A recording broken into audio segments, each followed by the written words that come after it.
In today's lesson, we are going to explore the concept of approximation. We will dive into why approximation is essential, how it is used in everyday situations, and different methods of approximation.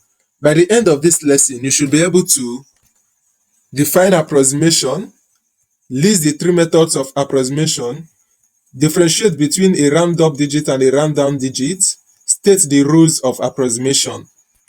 Now let's go to the definition of approximation.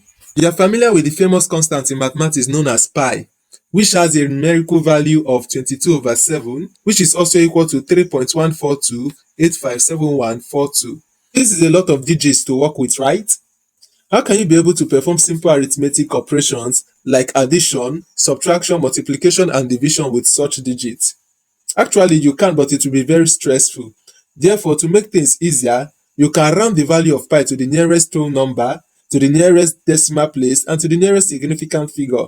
This is to make that value, which has lots of digits, easy to work with.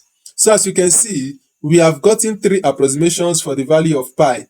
These values 3, 3.14, and 3, which have been approximated to the nearest whole number, decimal places, and significant figures, makes the value of pi less ambiguous and easy to work with as compared to the exact value.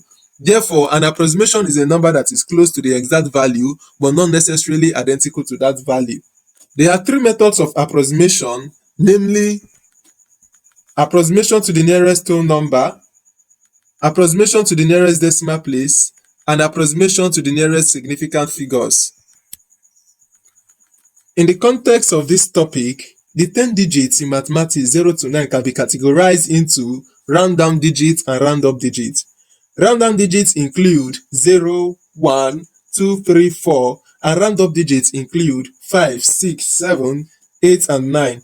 This is the most important aspect of this topic. The first rule of approximation is to identify the reference digits. We will see more about these reference digits when we study approximation to the nearest whole number, significant figures, and decimal place. But note that the first rule, the first thing to do when we want to approximate, whether approximation to the nearest whole number, significant figure, or decimal place, is to identify the reference digit. Secondly, if the reference digit is a round-down number from 0 to 4, the preceding digit remains the same. I repeat, if the reference digit is a round-down digit from 0 to 4, the preceding digit remains the same. And thirdly, if the reference digit is a round-up digit from 5 to 9, the preceding digit is increased by 1. In conclusion, we have defined approximation, we have listed the methods of approximation, we have also distinguished between round-up digits and round-down digits, and we have stated the three rules of approximation. These rules of approximation will be explored in our subsequent lesson.